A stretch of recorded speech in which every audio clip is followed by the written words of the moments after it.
में शुरुआती दौर में रोग लगने की संभावना भी रहती है, क्योंकि पौधे उस समय काफी नाजुक रहते हैं।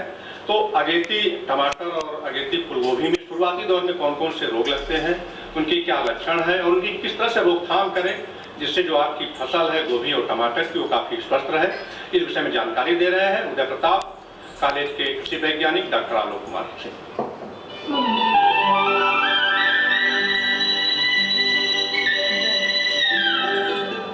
डॉक्टर साहब, इस समय अगेती टमाटर की रुपाई हो चुकी है और पत्ती धब्बा रोग के बचाव के लिए क्या उपाय करनी चाहिए?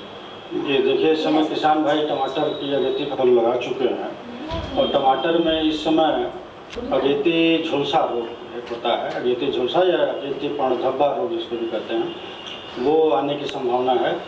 तो इसका जो पहले लक्षण हम आपको बता दें, इसका लक्षण जो है पत्तियों के ऊपर बनता है। पत्तियों के ऊपर छोटे छोटे भूरे रंग के धब्बे, गोल या अनियमित आकार के धब्बे बनते हैं और ये धब्बे धीरे धीरे बड़े होते हैं और इन धब्बों के किनारे किनारे वलय बनती है, रिंग बनती है।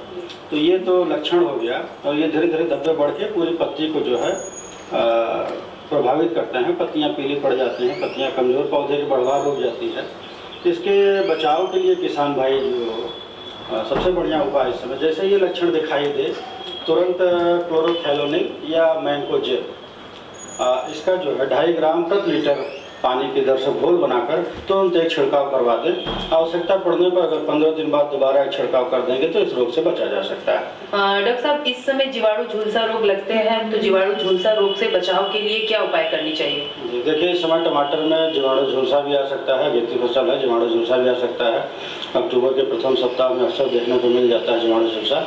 तो जीवाणु झुलसा, इसका पहले लक्षण हम बताएं किसान भाइयों को कि जीवाणु झुलसा का जो लक्षण है, पत्तियों के ऊपर गाढ़े भूरे रंग के या कभी कभी काला रंग हो जाता है, छोटे छोटे धब्बे बनते हैं, गोल गोल धब्बे बनते हैं और बहुत ज़्यादा धब्बे बन जाते हैं और पत्तियां पूरी तरह से पीली पड़ने लगती हैं, पीली पड़ के पत्तियां गिर जाती हैं और पौधा कमज़ोर हो जाता है। ये तो लक्षण हुआ।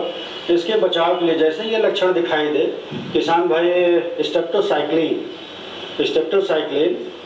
200 ppm यानी कि आपका जो हो गया 1 ग्राम प्रति 5 लीटर पानी के हिसाब से घोल बना में 1 ग्राम स्टेप्टोसाइक्लिन और 5 लीटर पानी, इसका जो है घोल बना लें और तुरंत इसका छिड़काव कर दें। आवश्यकता पड़ने पर 15 दिन के अंतराल पर एक छिड़काव अगर कर देते हैं तो पूरी तरह से इस रोग से बचाव हो सकता है। डॉक्टर साहब, अगेती टमाटर में गुड़सा रोग का क्या लक्षण है और उनके बचाव के लिए क्या उपाय करनी चाहिए? हाँ, ये देखिए, टमाटर में इस समय गुर्जा रोग आने की संभावना है। जो अगेती फसल है उसमें गुर्जा आता है। जब पौधे जिसमें बढ़वार पे रहते हैं तो एक ये विषाणु जनित रोग है और कीटों से फैलता है। एक सफ़ेद मक्खी होती है, उससे ये बीमारी फैलती है बड़ी तेज़ी से। तो इसका जो लक्षण है पहले हम उसका जिक्र करेंगे। लक्षण जो है इसका, पत्तियां जो है धीरे धीरे मुड़नी शुरू होती है, पत्तियां जो है नीचे की तरफ मुड़ती हैं और पत्तियां छोटी रह जाती हैं, मुड़ने लगती हैं, ढेर सारी पत्तियां, और पौधा धीरे धीरे झाड़ी नुमा हो जाता है। पूरा पौधा जो है, सारी पत्तियां उसकी नीचे की तरफ मुड़ के कर्निंग हो जाती है और पत्तियां मुड़ने के बाद पौधा झाड़ी की तरह दिखाई देने लगता है। तो ये तो इसका जो है लक्षण है। तो उसके लिए मेटासिस्टाक्स या रोगार, ये 1 ml प्रति लीटर, 1 मिलीलीटर प्रति लीटर की दर से, पानी की दर से घोल बना लें और इसका छिड़काव करें। तो इसका नियमित ध्यान दें। किसान भाई हमेशा खेत को देखते रहें। अगर सफ़ेद मक्खी जैसे ही खेत में दिख जाए या जैसे ही पहला लक्षण दिखाई दे तुरंत इसका स्प्रे कर देना चाहिए और आवश्यकता पड़ने पर 15 दिन के अंतराल पर एक स्प्रे और कर दें। इसके अलावा जैसे ये लक्षण दिखाई दे खेत में तो ऐसे पौधों को तुरंत उखाड़ कर खेत से बाहर कर देना चाहिए, उनको जला कर नष्ट कर देना चाहिए। खेत में इस तरह के पौधे नहीं रहने चाहिए। खेत में अगर इस तरह के पौधे अगर रहेंगे, जो गुर्जा रोग से प्रभावित पौधे, तो बीमारी बढ़ने की संभावना रहेगी। तो हमेशा जो है कोशिश करें कि जैसे ये पौधे दिखाई दें उनको तुरंत निकाल कर नष्ट कर दें और मेटासिस्टाक्स और रोगार का दोनों में से जो भी उपलब्ध हो उसका अगर स्प्रे करते रहें 15 दिन के अंतराल पर तो ये बीमारी से बच सकता है। डॉक्टर साहब, अगेती गोभी रोपी गई है, उसमें पर्ण धब्बा लगने की संभावना है, तो उसके बचाव के लिए क्या उपाय करनी चाहिए? हाँ, देखिए, इस समय किसान भाई अगेती गोभी की भी खेती कर चुके हैं, उसकी जो है फसल लग चुकी है। इसमें अल्टरनेरिया पर्ण धब्बा या अगेती पर्ण धब्बा रोग आता है फूल गोभी में और पत्ता गोभी दोनों में आता है, अक्सर देखने को मिलता है। तो फूल गोभी में या पत्ता गोभी में इसका पहले लक्षण का हम बता दें। लक्षण जो है, पत्तियों के ऊपर पत्तियों के ऊपर वही गोल या नियमित आकार के धब्बे, भूरे रंग के धब्बे बनते हैं, जिनके चारों तरफ वलय रहती है, रिंग रहती है। तो ये लक्षण है। और इसके बचाव के लिए अभी जो मैंने टमाटर में बताया था वही दवा यहाँ पर भी, वही रसायन यहाँ पर भी काम करेगा। और वही क्लोरोथैलोनिन या मैंकोजेब 2.5 ग्राम प्रति लीटर पानी के दर से घोल बनाकर तुरंत इसका छिड़काव कर दें। 15-15 दिन के अंतराल पर छिड़काव करते रहें। तो 2 छिड़काव में या ज़्यादा से ज़्यादा 3 छिड़काव में पूरी तरह से उस बीमारी से बचा जा सकता है। डॉक्टर साहब, अगेती गोभी में डाउनी मिल्ड्यू रोग लगता है तो उनके रोकथाम के लिए क्या उपाय करनी चाहिए?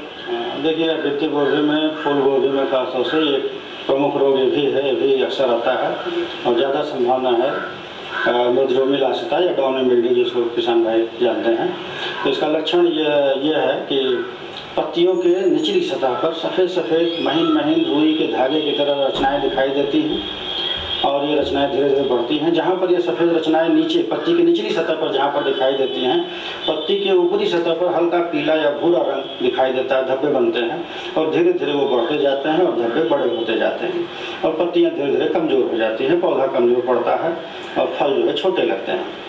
और इसके बचाव के लिए जैसे ये लक्षण दिखाई दें, पत्तियों के ऊपर हल्का पीला धब्बा ऊपर दिखाई दे और नीचे जो है सफ़ेद रुई के धागे जैसे दिखाई दें, तो तुरंत किसान भाई मेटालेक्जिन या रेडोमिल एक दवा आती है, उसका जो है वही 0.2% या 2 ग्राम प्रति लीटर पानी की दर से घोल बनाकर इसका तुरंत छिड़काव कर दें। आवश्यकता पड़ने पर 10 से 15 दिन के अंतराल पर एक छिड़काव और कर देंगे तो इस बीमारी से पूरी तरह से बच सकते हैं। डॉक्टर साहब, आपने हमारे किसान भाइयों को बहुत अच्छी जानकारी दी। बातचीत करने के लिए आपको बहुत बहुत धन्यवाद। धन्यवाद।